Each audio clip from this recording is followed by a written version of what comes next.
এখন মনে করো আসরের ওয়াক্ত, এখন যেমন সূর্য উদয়ের সময় নামাজ পড়া যাবে না, সূর্য উদয়ের সময় নামাজ পড়া হারাম, সূর্য অস্তের সময় নামাজ পড়া যাবে না, এই সময়টুকু আদায় করতে হবে।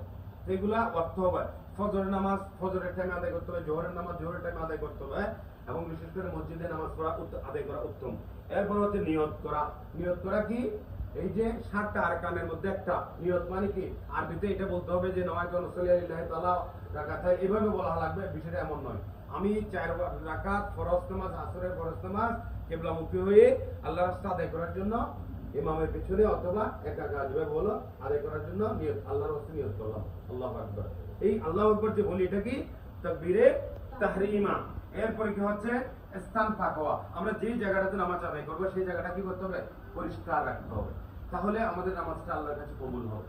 নামাজ নিয়ে যেহেতু একটু কথা প্রশ্ন করেছে, তো আমি নামাজের বিস্তারিত বলছি, ঠিক আছে? এরপরে আরেকটা হচ্ছে কি? কাপড় পাক থাকা। আমি যে কাপড়টা পরিধান করেছি সেই কাপড়টা পাক আছে কিনা, পরিষ্কার আছে না। পাক এবং নাপাক আমরা বুঝি, যেমন ময়লা লাগলে এটা নাপাক হয়ে যায় না? কি কথা বলতেছে না কেন সাইদ সাফওয়ান? মন ভালো লাগে না কথাগুলা? এরপরে নামাজের ভিতরে 6টা আরকান, তাহলে এই ভিতরের 7টা বলছিলাম হচ্ছে নামাজের বাইরে, এগুলো হচ্ছে আকাম, আর ভিতরটা হচ্ছে আরকান। ভিতরটা কি কি? আরকান। তাকবীরে তাহরিমা বলতে হবে, তাকবীরে তাহরিমা না বললে এগুলো নামাজের ভিতরে 6টা। কয়টা? তাকবীরে তাহরিমা না বললে নামাজ হবে না। নাম্বার 2 কিয়াম, দাঁড়িয়ে নামাজ পড়া। অনেকেই ওজোর আপত্তি আছে ইত্যাদি বলে চেয়ারের ভিতরে বসে বিনা কারণে, একটু মানে আরাম আয়েশ করার জন্য, হয়তো বা ওজোর আপত্তি থাকলে এটা আল্লাহ মাফ করবে, সেটা ভিন্ন বিষয়। বিনা কারে ওজন আপত্তি না থাকলে কিয়াম করতে হবে। কিয়াম মানে কি? দাঁড়িয়ে নামাজ পড়তে হবে, দাঁড়াইতে হবে। 3 নাম্বার হচ্ছে রুকু করা। নামাজের মধ্যে রুকু করতে হবে। রুকু মানে তো বুঝছি আমরা, রুকুটা কি করতে হবে? রুকু করার ভঙ্গিটা হচ্ছে ঠিক এইরকম, এই যে এখান থেকে পাঁজর থেকে শুরু করে একেবারে ঘাড় পর্যন্ত সোজা স্ট্রেট থাকবে, মাথাটা স্ট্রেট থাকবে, হাতের তালু এখানে হাঁটুতে গিট বরাবর, আঙ্গুলগুলো এভাবে ছড়ানো থাকবে, আঙ্গুল এভাবে থাকবে না, এইভাবে ছড়ানো থাকবে। তারপরে হচ্ছে কি? রুকু করা। এরপরে সিজদা করা, 2টা সিজদা করা। কয়টা সিজদা করা? সিজদা করা। এটা 5 নাম্বার গেল।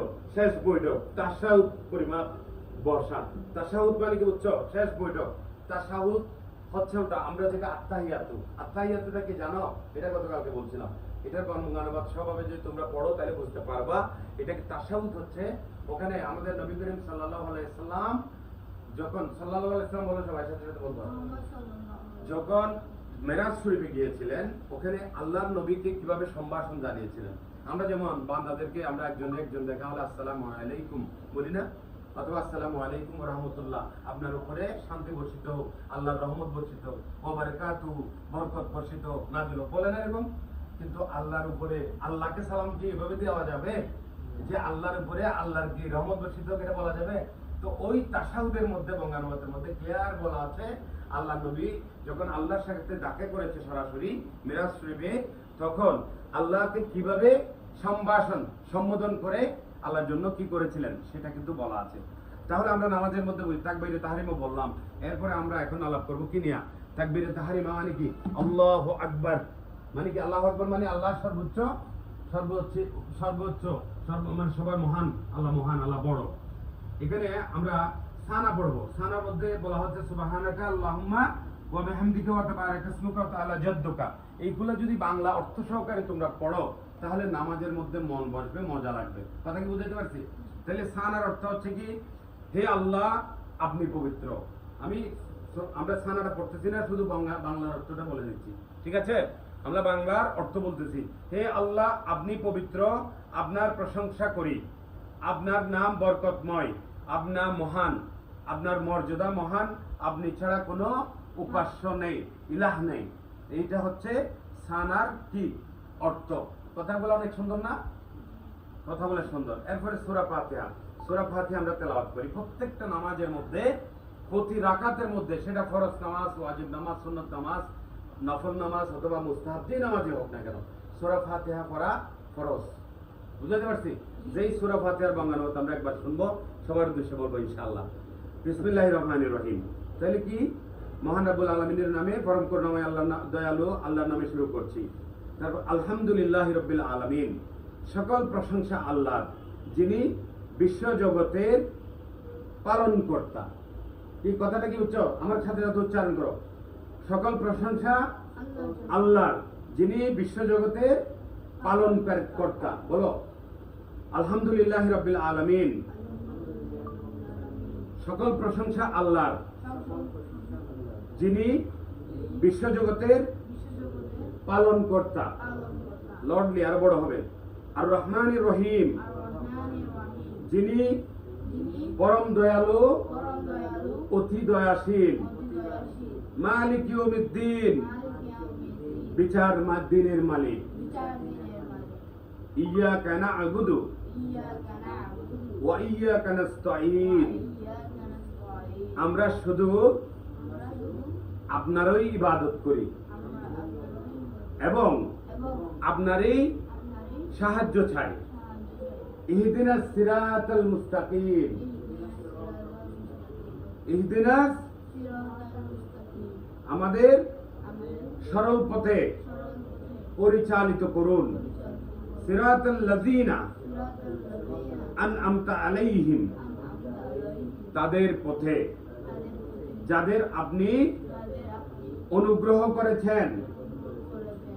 গায়রিল মাগদুবি আলাইহিম ওয়ালাদ-দাল্লিন, যাদের উপর গজব হয়নি এবং পথভ্রষ্ট নয়। যাদের প্রতি কি হয় নাই, গজব হয়নি এবং যারা পথভ্রষ্ট নয়। কথা কি বুঝাতে পারছি? আমিন। আমিন মানে আল্লাহ কবুল করুন। কথাগুলো অনেক সুন্দর না? এই কথাগুলো বলার সময় যদি আমরা বাংলার অর্থ না বুঝি, আমাদেরকে নামাজের মধ্যে মন বসবে? কথাই আমাদের পড়া কোনটা বাকি আছে, ক্লাস টিচারে কোনটার জন্য কালকে বকা দিবে, মারবে, বকা দিবে ইত্যাদি, আমার মামলা তদন্ত কোনটা কোথায় বাকি আছে, কালকে স্যারের সাথে কোথায় যেতে হবে ইত্যাদি বিষয়গুলো আরো অনেক কঠিন, তাই না?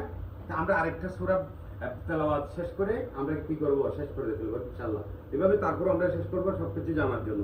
সূরা ইখলাস, সূরা ইখলাসের বঙ্গানুবাদ হচ্ছে কুল হু আল্লাহু আহাদ। বলুন তিনি আল্লাহ এক। আল্লাহুস সামাদ, আল্লাহ অমুখাপেক্ষী, তার মানে কারো মুখাপেক্ষী নন। ঠিক আছে? লাম ইয়ালিদ ওয়া লাম ইউলাদ, তিনি জন্ম দেননি, জন্ম নেননি। কথাটার অর্থ হচ্ছে উনি কাউকে জন্ম দেননি এবং উনাকেও কেউ জন্ম দেননি। কথা কি বুঝতে পারছো? ওয়ালাম ইউলিদ, লাম ইয়ালিদ ওয়ালাম ইউলিদ ওয়ালাম ইয়াকুল লাহু কুফুয়ান আহাদ, এবং তার সমতুল্য কেউ নেই। তার মানে আমরা সূরা ইখলাসের কথাগুলো অত্যন্ত সুন্দর না? কাফেররা যখন দাবি করছিল যে হযরত মুসা আলাইহিস সালামকে আল্লাহর ছেলে, কথা কি বুঝতে পারছো? ওই সময়ের প্রেক্ষাপটের উপরে এই সূরাটা নাযিল হয়েছিল। মানে আল্লাহর কোনো আকার নাই, আল্লাহ নিরাকার, আল্লাহ এক ও অদ্বিতীয়। কুল হু আল্লাহু আহাদ, এই কথাটা বাদ গেছে। আল্লাহ এক এবং অদ্বিতীয়, আল্লাহর সাথে কারো সমান শরীক করা যাবে না। কথা কি বুঝছো? এরপরে কিছু দোয়া আছে, যেমন আমরা রুকুর সময় তাসবিহ পড়ি। কি পড়ি? সুবহানা রাব্বিয়াল আযীম। কি বলো? এটার অর্থ হচ্ছে আল্লাহ মহান রব পবিত্র। বাংলা বলো জোরে জোরে, কথাটা সুন্দর কিনা? সুবহানা রাব্বিল আযীম, সুবহানা রাব্বিল, তাড়াহুড়া করা যাবে না। সুবহানা রাব্বিল আযীম, সুবহানা রাব্বিল আযীম, আল্লাহ মহান রব পবিত্র। এটা পবিত্র, এই কথাটা বলতে হবে।